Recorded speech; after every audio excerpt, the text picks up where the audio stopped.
Hello everyone, this is Professor Pawan Shwankar and I welcome you in a 26th lecture of Machine Design and Drawing 2, and today we'll discuss length of open belt drive as well as cross belt drive.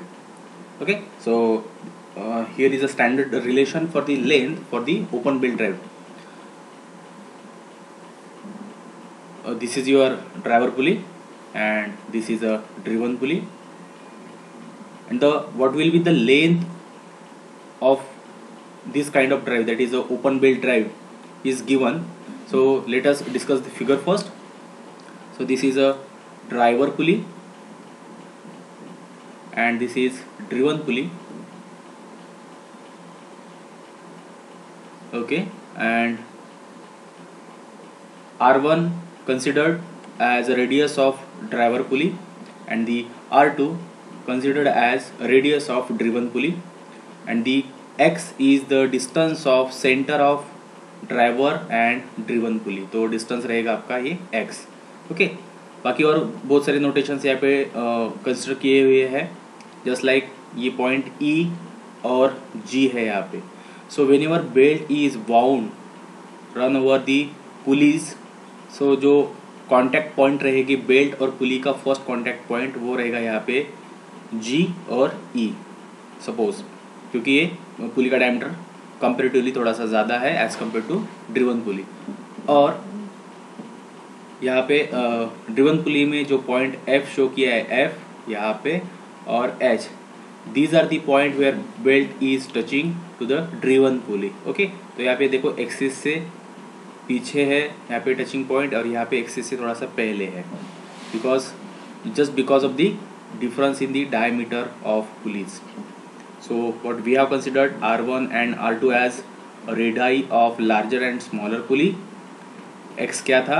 Distance between center of two pulleys, that is O1 and O2. ये centre point हो गए यहाँ पे हमारे पास में, ये centre और ये centre, and L is what?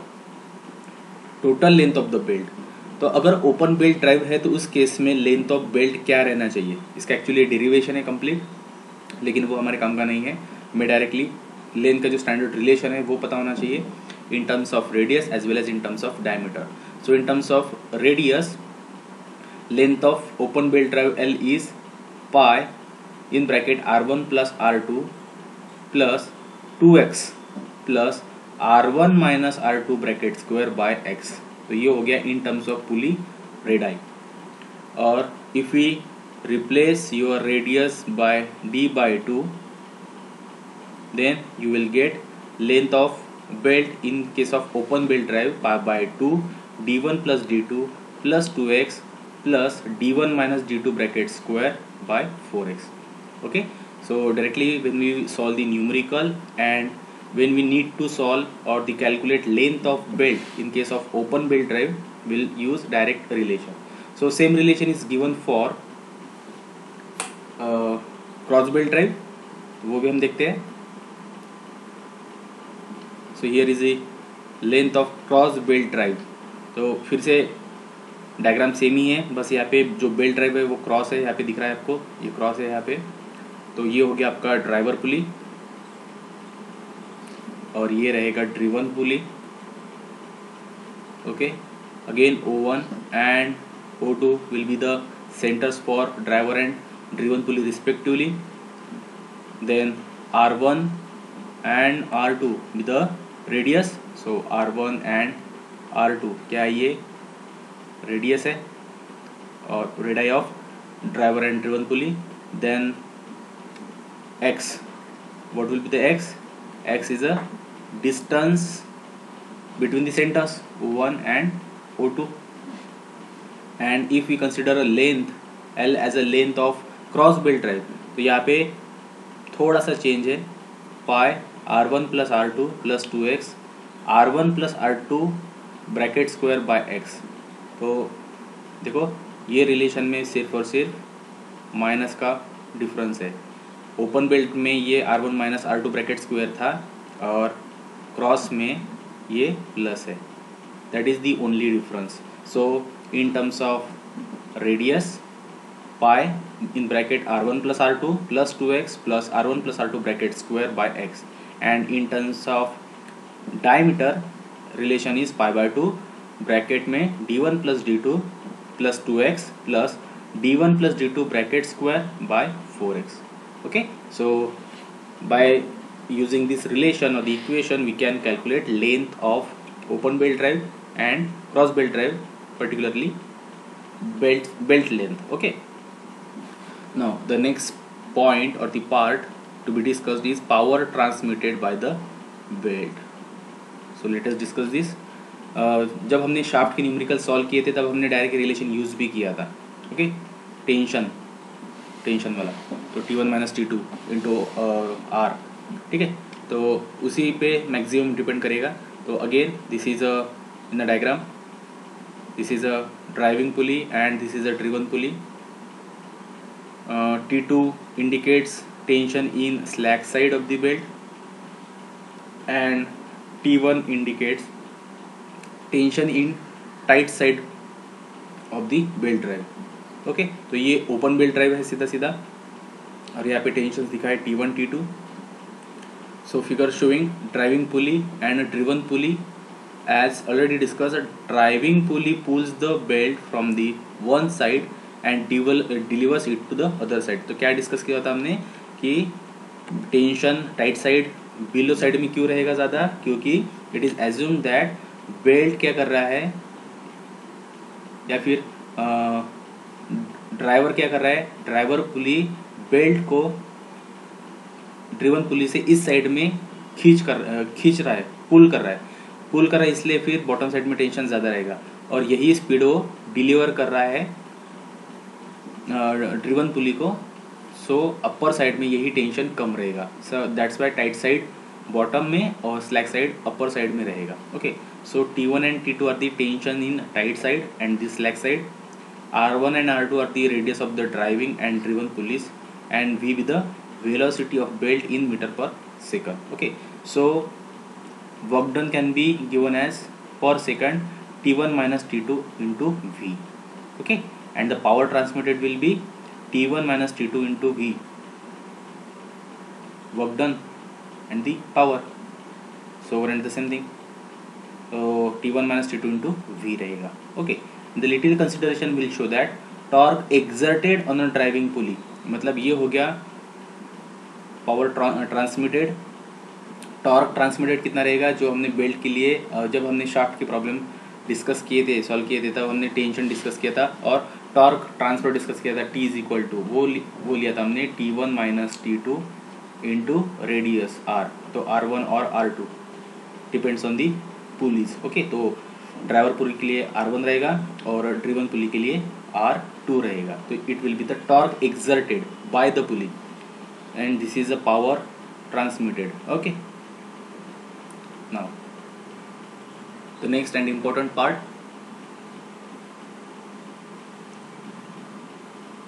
Centrifugal tension. अब सेंट्रीफ्यूगल टेंशन क्या है,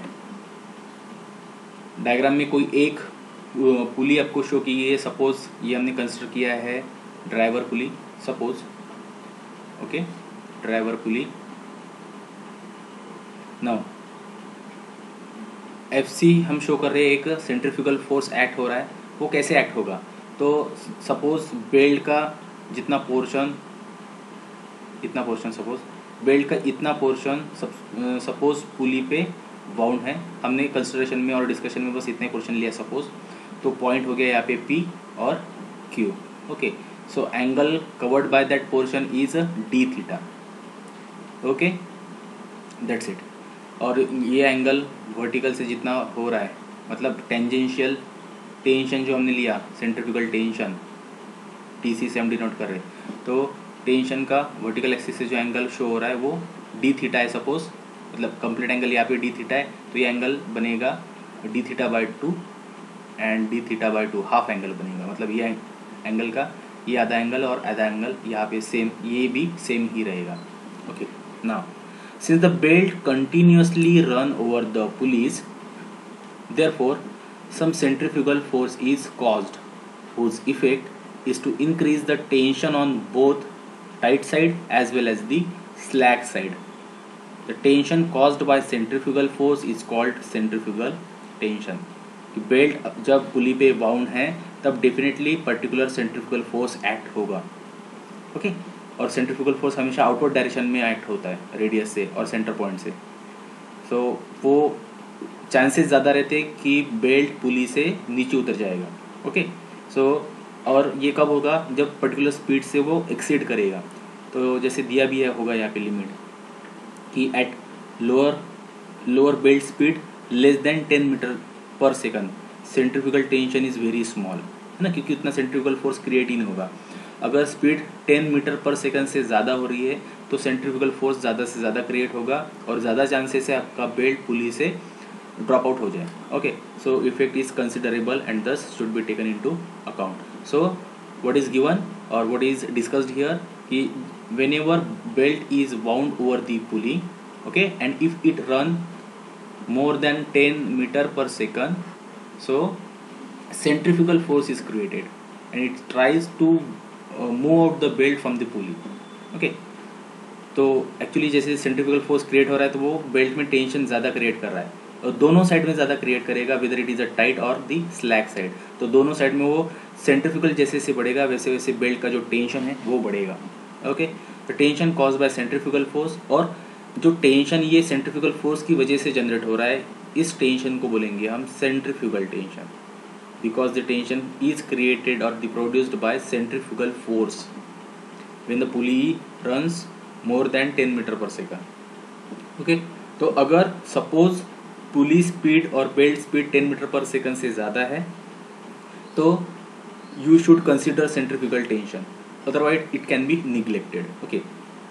so in figure we have considered small portion PQ, इतना ये जो पोर्शन हमने यहाँ पे शो किया है ये बेल्ट पोर्शन है, ओके, जो पुली से कनेक्टेड है, पुली से टच है, and sustaining angle d theta at the centre of the pulley as shown, okay. तो एंगल कितना कवर्ड है उतने बेल्ट पोर्शन से डी थीटा।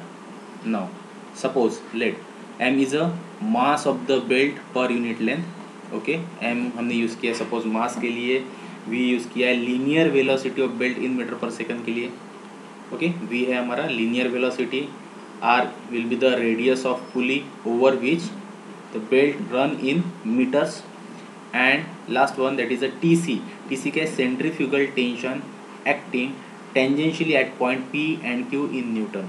तो जहाँ तक बेल्ट यहाँ तक वाउंड है, सपोज हमने इतना ही कंसिडर किया, तो p पॉइंट पे आउटवर्ड डायरेक्शन में, है ना, पुली को वो टेंजेंशियली एक्ट होगा और बाहर जा रहा है, बाहर की तरफ एक्ट करेगा सेंट्रीफ्यूगल फोर्स, तो वो रहेगा आपका सपोज TC, तो उसका वर्टिकल से एंगल का हाफ हो जाएगा, तो कंप्लीट एंगल डी थीटा था तो डी थीटा बाई 2 एंड यहाँ पे भी डी थीटा बाई 2। तो जो टेंशन क्रिएट हो रहा है वो रहेगा आपका outward TC। So centrifugal tension acting tangentially at point P and Q in newton.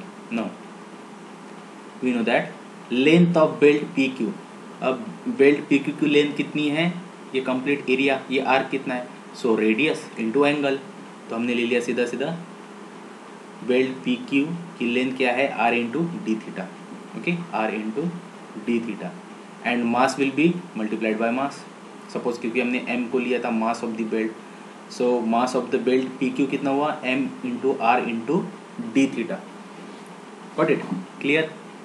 Now centrifugal force acting on a belt PQ, centrifugal force क्या रहेगा, mass into radius into angle into v square by r, okay. So r get cancelled, तो यहाँ पे बचा m d theta v square, clear. Next, now centrifugal tension TC acting tangentially at point P and Q keeps the belt in equilibrium, okay। Now resolving forces, centrifugal force and centrifugal tension horizontally, so TC sin theta, तो जो दोनों tension यहाँ थे ये ऐसे, ठीक है, उनको हॉरिजेंटली अगर रिजॉल्व किया तो ये दोनों टेंशन रहेंगे आपको, ये भी TC है साइन थीटा ही लगेगा, यहाँ पे साइन डी थीटा लगेगा, और ये भी TC है तो साइन डी थीटा, तो एंगल कितना है डी थीटा है क्या, डी थीटा बाई 2 है, ओके। तो जो टेंशन थे ये पुली थी और ये जो टीसी वाले टेंशन थे टीसी, ठीक है, और एंगल कितना था, ये एंगल था डी थीटा बाय 2। तो इनको ऐसा रिजॉल्व किया है, ओके, ये डी थीटा बाय 2, ये 90, तो ये बचा हुआ एंगल होगा। सो अकॉर्डिंगली इसको रिजॉल्व किया है। सो टीसी मतलब साइन कंपोनेंट के साथ में equal to m d theta v square. So accordingly जो टीसी रहेगा मतलब सेंट्रीफ्यूगल टेंशन वो रहेगा simply m v square, because angle d theta is a very small. Okay, जो हम ना अभी डिस्कस कर रहे हैं उस एंगल का कुछ ज़्यादा मीनिंग नहीं रखता। एक्चुअली जो डी थीटा है वो बहुत छोटा एंगल रहेगा, इसलिए centrifugal tension is given as m into v square.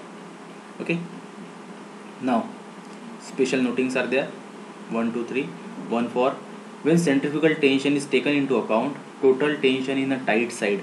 तो टाइट साइड में टेंशन कितना है वो शो किया सपोज, और उसका जो नोटेशन है वो है suppose Tt1 equal to T1 plus TC, where T1 क्या है tension in tight side and TC क्या है सेंट्रीफ्यूगल टेंशन, और स्लैक साइड में ये टेंशन क्या रहेगा, so T2 is T2 tension in slack side plus centrifugal tension, okay, like that. And second power transmitted is given by P is equal to क्या था, tension in right side tension in slack side with consideration of centrifugal tension. So जैसे T1 minus T2 था पहले, तो अभी Tt1 minus Tt2 की है, तो Tt1 और Tt2 की वैल्यू अगर हमने पुटअप की, सो T1 की value T1 plus TC minus T2 की value T2 plus TC into V।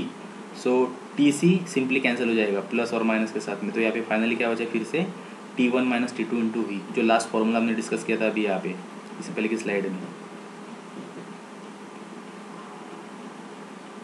ये वाला है ना, this one T1 minus T2 into V, तो यही पावर है।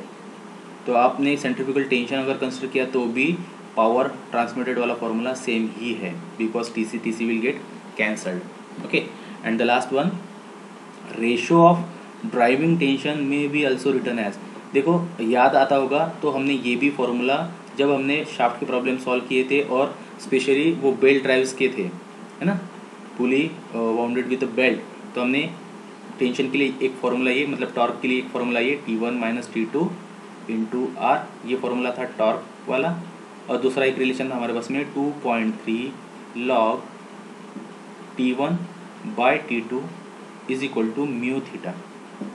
ये फॉर्मूला हमने यूज़ किया था, where again T1 T2 are the tension in belt right side slack side, mu था कोएफिशिएंट ऑफ फ्रिक्शनल ग्रिप का, ठीक है, और थीटा क्या था एंगल ऑफ कॉन्टैक्ट।